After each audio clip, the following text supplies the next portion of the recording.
Good evening there, everybody. What is happening? Hopefully you all are having a wonderful day today. So I thought that I would review this video that I found very, very interesting by this one channel called Dante's Boxing Nation. And the reason why I find it interesting all in all is not only am I going to talk about the Gervonta Tank Davis versus Isaac Cruz fight in this little video, at least a little bit, because I did not personally buy the fight. I did not watch the fight because I did not think it was going to be overtly interesting. I thought that it was a very talented fighter in Gervonta Tank Davis basically facing a lamb for the slaughter. But it is what it is. That's not me saying that, Pitbull Cruz is not a decent fighter. I just don't see him nearly on the same level as Gervonta Tank Davis. But it is what it is. But not only are we going to talk about that, we're going to talk about Floyd Mayweather Jr.'s opinion about Canelo Alvarez's next fight, who of course is going to be against an African cruiserweight by the name of Olunga Makabu. Now, in my personal opinion, I actually don't mind the fight. And of course, more people would tend to disagree with me than what they would agree with me. Now, do I think that this is a great fight because I'm a super fan of Canelo Alvarez and I want to protect his legacy? Am I saying that this is a great fight because, all in all, I'm a major Canelo Alvarez fan? Not at all. I do have a lot of respect for Canelo Alvarez. I do personally believe that as of right now, he is the #1 pound-for-pound fighter. In my personal opinion, I do think that this is a title chase. That's what I personally believe that this is. I believe that this is along the lines of when Roy Jones Jr. fought John Ruiz. Now, of course, there's going to be a certain amount of people that say, well, how could you even compare that because John Ruiz was much greater than Makabu and all this other stuff when Roy Jones Jr. fought him. Well, no one really thought that John Ruiz was an A-grade fighter. And that's why I compare this to that Roy Jones Jr. versus John Ruiz fight. Roy Jones Jr. was the favorite heading into that fight for a reason. And on top of that, there's a reason why Roy Jones Jr. fought John Ruiz, but never fought a Lennox Lewis at the heavyweight division. It just is what it is. Canelo Alvarez is going to be outweighed more than likely by this guy. He's going to be outsized. It just is what it is. Now, you can face certain fighters to where you are outsized against them, and in my opinion, it would be considered a cherry pick, like when Mikey Garcia fought Sandor Martin. But, they were very similar in size. But when it comes down to it, you have certain fights to where maybe fighters may be outsized like a Roy Jones Jr. against a John Ruiz, but I would not necessarily call that a cherry pick. What I would call that is a title chase. What I'm going to say is this. I don't necessarily have a problem with this next fight because I understand why Canelo Alvarez is doing it, at least in my opinion. And I think Canelo, he does want his name to be there with some of the all-time greats. And at the end of the day, a David Benavidez or a Jamal Charlo fight, that can come at any time.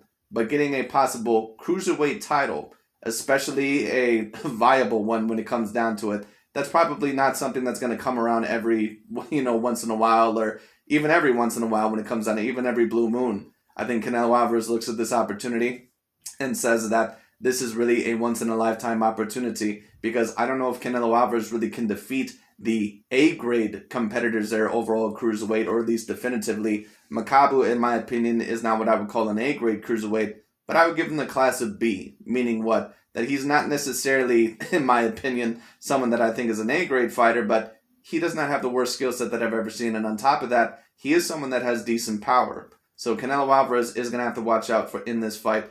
Floyd Mayweather Jr., of course, he basically said that he did not think that this was a great fight, and he thought personally that Canelo Alvarez was avoiding or ducking a David Benavidez. Now, Canelo, in my opinion, could he possibly realize that David Benavidez maybe is a little bit of a threat, maybe, but this is just my personal opinion. I don't think that Canelo Alvarez really fears David Benavidez as many people are claiming. I think a lot of people are using David Benavidez's name, not really all in all because they think that he's really an A-plus skilled fighter, but just really to tear down Canelo Alvarez's name. And a certain amount of, people, when Terrence Crawford was rising through the ranks, they did the same thing when Terrence Crawford was rising, whether they would use Victor Postal or Joseph Benavidez or Felix Diaz. This is what happens when you're on a very, very high level. It just is what it is. But anyways, when it comes down, we're going to see what Dante's Boxing Nation has to say. Let's get into it. Dante's Boxing Nation, what's going on, guys? Floyd Mayweather is absolutely right when he said he was in a position where he could pick and choose who he wanted to fight. But the difference from Floyd Mayweather and Canelo is everyone, at least 99% of who Floyd Mayweather picked and choose, were coming off of their biggest win. He was fighting against fighters that were considered pound for pound some of the best fighters in the world. When Floyd fought Manny Pacquiao, Pacquiao was considered number 2, the best fighter in the world.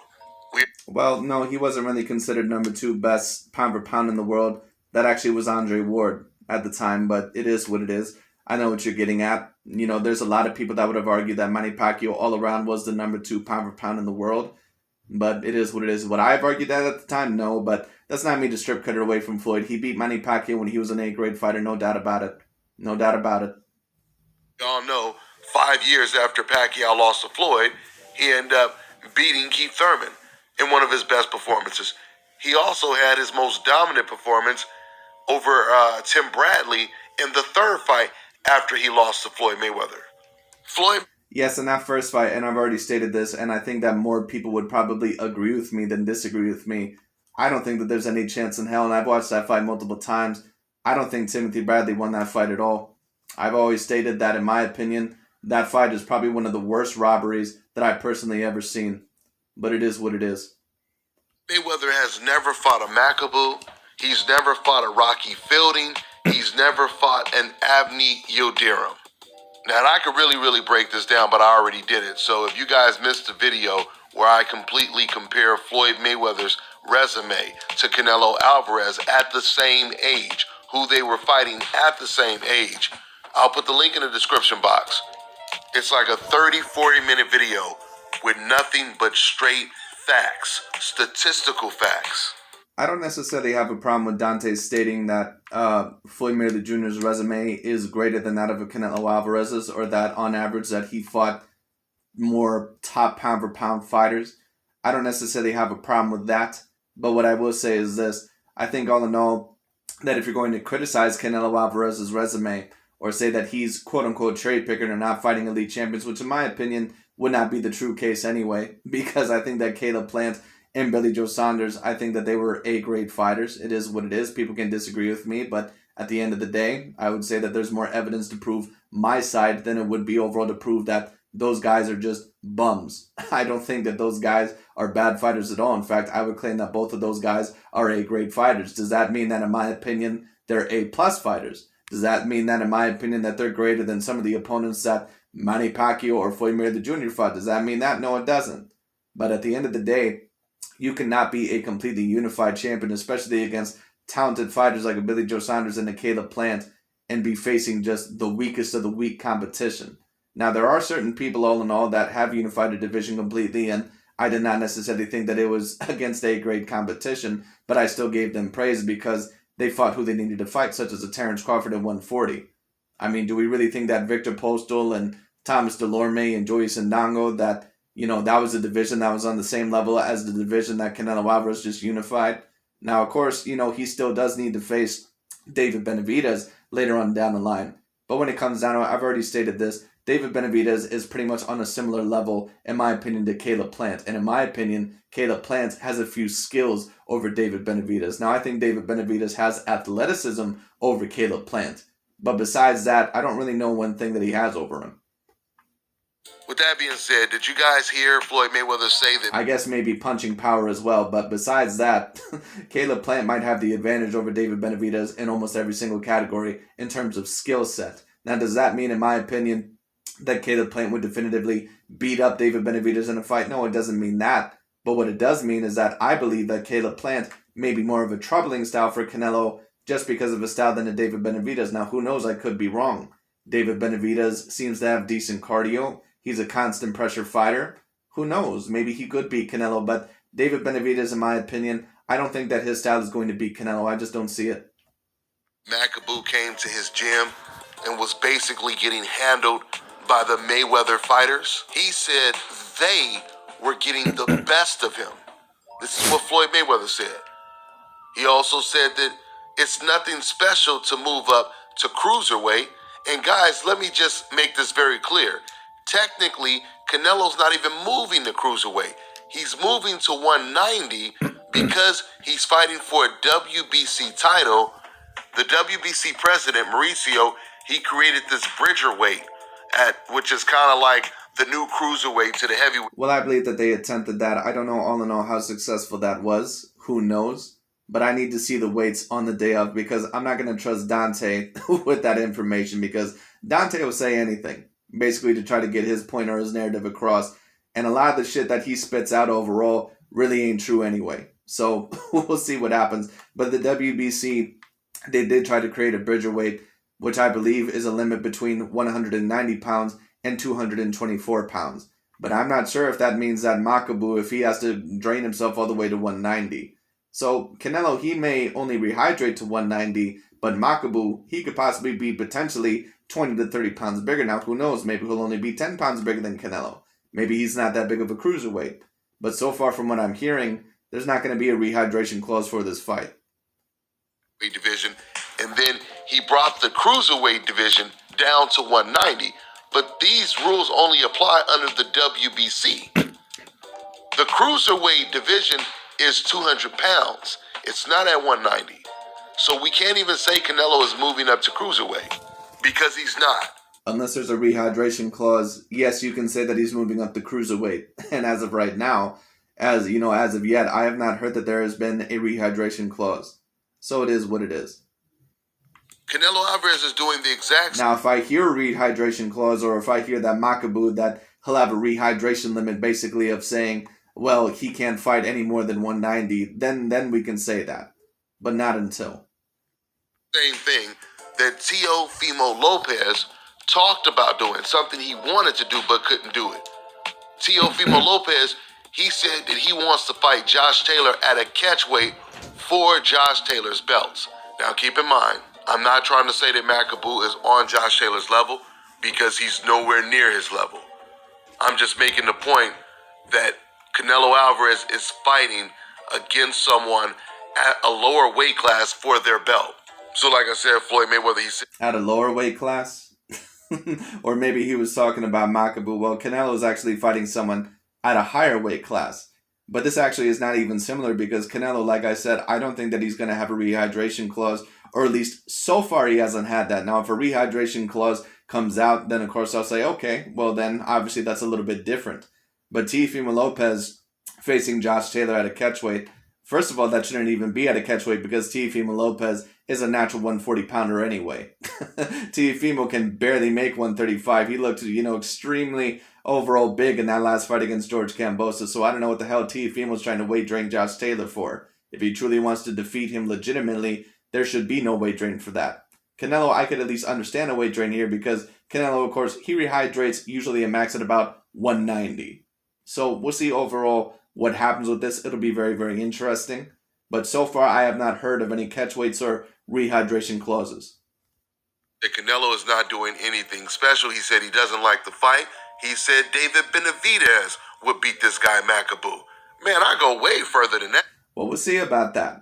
We'll see. Because I think that Makabu is a little bit better than what people are giving him credit for. Like I said, if you really do your research and investigate a little bit, like I said, I'm not trying to prop this guy up to be better than what he actually is. We all know that Makabu is not a dude that is an A-grade fighter. But for the cruiserweight division, in my opinion, I would give him the good class of B. Why would I give him the good grade of B? Because not only is he the WBC champion, but when you actually take a look at a couple of his fights, of his past few fights, he's actually not only beat a couple of undefeated prospects that still would be ranked within the top 10 division as of right now, he actually knocked some of them out.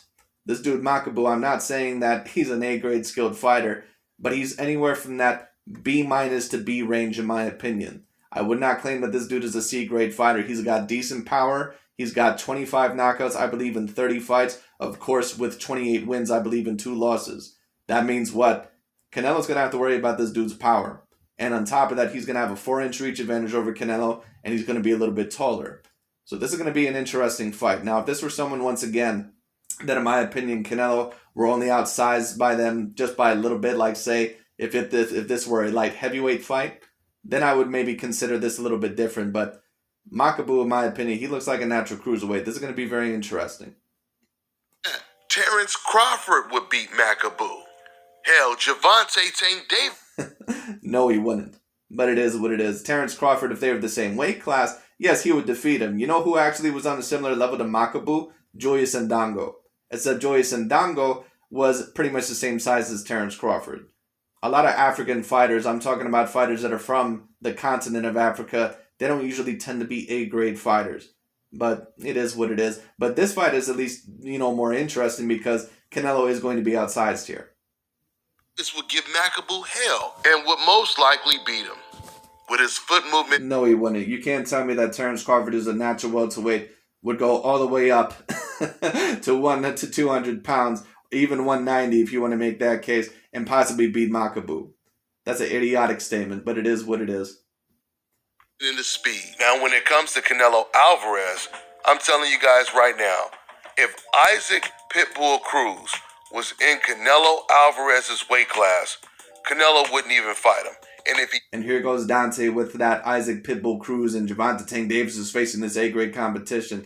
And that's another thing as well. If you're going to criticize Canelo Alvarez's resume, you certainly should criticize Gervonta Tank Davis's resume. And that also goes for Floyd Mayweather Jr. And there's no offense against Floyd Mayweather Jr., all-time great fighter, and I think that he's a boxing genius. But before you go around criticizing other fighters for who has what resume, maybe you should worry about your own fighter first in Gervonta Tank Davis and getting his ass in the ring with elite A-grade fighters. Because there's no offense against Floyd or Gervonta Tank Davis, but Gervonta Tank Davis very clearly has not been interested in facing A-grade fighters for a very long time. When are we going to see him in the ring with Ryan Garcia? And even Ryan Garcia, I don't really even consider 100% A-grade. He's on that borderline of B+ to A- in my opinion. But the real fighters like a Devin Haney, a Vasyl Lomachenko, a Josh Taylor, Regis Prograis, Jose Ramirez. When are we going to see those big fights? I haven't seen any of those big fights. I think Gervonta Tank Davis is a superstar. I truly think that he is. I think Gervonta Tank Davis is an A+ opponent for anyone out there. But when the hell is he going to get in the ring with these elite opponents? Until that happens, I don't want to hear anything from the Gervonta Tank Davis or Floyd Mayweather Jr. corner. If he did fight him, he would most likely beat Canelo Alvarez. Because with the style... I don't know overall how Pitbull Cruz... I don't know all in all how Pitbull Cruz would beat Canelo Alvarez. I seen the highlights. I did not buy the fight because I didn't think the fight with Gervonta Tank Davis and Isaac Cruz was worth buying. Because Isaac Cruz, in my opinion, was pretty much a lamb coming in for the slaughter, even though I think he's a decent opponent. He's not an A-grade opponent. I don't know what evidence you have of Isaac Cruz beating a Canelo Alvarez. Isaac Cruz is basically a Mike Tyson if Mike Tyson were at 15%. Someone who has nowhere near the same amount of skills as a Mike Tyson overall, who's even shorter for his own division, and on top of that has nowhere near the same amount of power as Mike Tyson. Don't get me wrong, he's decently powerful, but he does not have an A-grade punch. It just is what it is. I don't know what evidence there is of Isaac Cruz possibly ever going up or beating Canelo Alvarez, even if they were in the same weight class. What skills does Isaac Cruz have to possibly beat Canelo Alvarez? But that's just Dante overall just trying to tear down Canelo Alvarez as much as he can, while also trying to uplift Gervonta Tank Davis. He's basically trying to kill two birds with one stone. That Isaac Cruz has, you have to know how to control distance, and you have... Isaac Cruz, in my opinion, he's not even on the same level as, say, a Callum Smith. Callum Smith, all in all, when it came down to it, Callum Smith has, light heavyweight power. Callum Smith was like an A- fighter, in my opinion, and Canelo was able to completely outbox him. Have great angles and foot movement, something Canelo Alvarez does not have. With Canelo Alvarez... Well, Canelo can work elite angles. When you talk about his feet, I don't think that Canelo has the worst feet in the world. What I would just say is that I don't think that Canelo at times has the fastest feet. And of course, I've had some Canelo Alvarez fans get at me for that. There is a reason why Canelo sometimes may have problems against, slicker defensive fighters. However, what I will say is this. I do think that he has improved that drastically. I do think all in all that he has improved that. Would I say that his footwork is on the same level as a Floyd Mayweather Jr. or maybe a Terrence Bud Crawford? No, I wouldn't say that. But Canelo Alvarez, all in all, he certainly does not have bad feet. Canelo has adjusted to that point to where I do truly think that he's going to beat any style out there. There's his lack of defense and lack of foot movement, he would be a sick... And even when he faced a pressure fighter in Gennady Golovkin who had A-grade power, he was able to adjust and he was able to beat him in the rematch. So I have to give Canelo Alvarez a lot of props. Duck against a fighter like Isaac Cruz. Now, don't get me wrong, Canelo, he always has a puncher's chance and he can bail himself out of trouble, but without a punch... He always has a puncher's chance. This dude is acting like Canelo Alvarez is like some Adrian Broner or some shit. Oh, man. His chance, Cruz would beat Canelo Alvarez. No, he wouldn't. There's no one at 135 if they were in the same weight class. Maybe Gervonta Tank Davis or Vasily Lomachenko if they were in the same weight class, but there's no way to justify that. There's no way to constitute that. So we don't really know. It is what it is. And to the Canelo fans, boy, I know that really hurt your feelings right now, huh? Boy, I know you got tears just dripping all over your keyboard on your phone right now. You feel like I just said something about your mama or your wife right now, huh? I know. Go ahead and type how you feel. This dude is so damn delusional. But that's how fanboys work when it comes down to it. Whenever they attack their favorite athlete or someone attacks their favorite athlete, it feels personal because they have a personal attachment to that person. And Dante, you have a personal attachment to almost any black American fighter out there, and that's why you're trying to stick up for Gervonta Tank Davis. That's why you try to stick up overall for Terrence Bud Crawford or Earl Spence Jr. or Deontay Wilder for as long as it lasted, but then you could no longer stick up for him because you basically had to bail on that hype train because, and I'm not calling Deontay Wilder a hype job, I don't think that he was, but when it comes down to it all in all, he basically had to throw Deontay Wilder under the bus or kick him like a bad habit because Deontay has no more use for him because Deontay Wilder can no longer be argued as the best heavyweight of this era. And if the same thing happens to Jamal Charlo and Demetrius Andrade, he's going to do the same shit to them. Go ahead and let it out. We know it's therapeutic for you to say ridiculous stuff that has no type of substance. They can really never do. It's funny how Dante talks about ridiculous stuff with no type of substance. Didn't this dude overall just say that Pitbull Cruz would beat Canelo Alvarez? And you want to talk about, idiotic people talking about stuff with no substance. Disagree with anything that I say because they know it's true. All they can do is post subliminal, indirect, racist comments. I'll close out with saying this. It's amazing when you do have the options to pick and choose your opponents, and you are purposely picking the weakest links available. Canelo. So like Gervonta Tank Davis. At least Canelo Alvarez fought A-grade fighters in Caleb Plant and Billy Joe Saunders. Now, if you want to argue that David Benavidez, Charlo Andrade are more talented than those guys, I think they're pretty much on the same level. Some may disagree. Listen, that's your business. It is what it is. At least Canelo Alvarez is facing A-grade fighters. Gervonta Tank Davis is not even facing A-grade fighters. I mean, who the fuck is Isaac Pitbull Cruz? Let's be real. The biggest win of his career is a win over a washed-up, Francisco Vargas, I believe is his name. I mean, come on, who are we really talking about here? Alvarez is one of the only fighters in boxing that can pick the biggest fights if he wanted to. By this time, Canelo could have had Jamal Charlo, Demetrius Andrade. Hell, he could have had both Charlos on his resume. Demetrius Andrade on his resume. But he prefers to put the Macaboos on his resume. We know what time. We already know that Canelo Alvarez has an A-grade resume. Dante, he can try to spread all this bullshit all he wants to. For those of us that really know Canelo Alvarez's resume, and once again, I'm not saying that, the David Benavidez and, those other fights, that they're not big fights, because of course I think that those are big fights, and I think that Canelo is going to have to face them. And if he doesn't, he is going to get criticism from me, no doubt about it. But when it comes down to it, like I said, at the end of the day, he has Erislandy Lara, Caleb Plant, Danny Jacobs, Gennady Golovkin, Miguel Cotto, Sergey Kovalev, Callum Smith, when it comes down to it, Billy Joe Saunders, and a few others that I may not even be thinking of. He has every single one of those fighters on his resume, and every single one of those fighters at the time, in my opinion, would have been ranked as A-grade fighters. You can try to deny it all you want to. You can try to say overall that Canelo Alvarez has, ducked and dodged a lot of fighters. Once again, I'm not saying that he does not do some maneuvering here and there. And I forgot about Austin Trout. Austin Trout's another one that was A-grade at the time. That was his first loss against Canelo. When it comes down to it, we all know that Canelo has an A-grade resume. It just is what it is. Dante, he can try to deny it all he wants to, but at the end of the day, he knows the threats that Canelo Alvarez is to any of the other fighters out there that he wants to be number one pound for pound. That's why he tries so hard on a daily basis to tear down Canelo Alvarez. He doesn't tear any other fighter down the same way that he tears down Canelo Alvarez or Tyson Fury, because those guys do not have the complexion that he tends to like when it comes down to it, and he does not want them ranked super high. So it is what it is.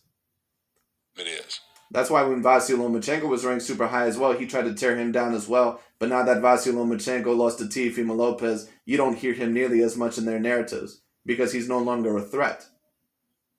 With that being said, I'm going to wrap this video. Once again, check out my Mayweather versus Canelo resume comparison.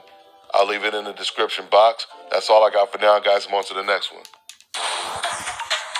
And that's pretty much about it overall for today.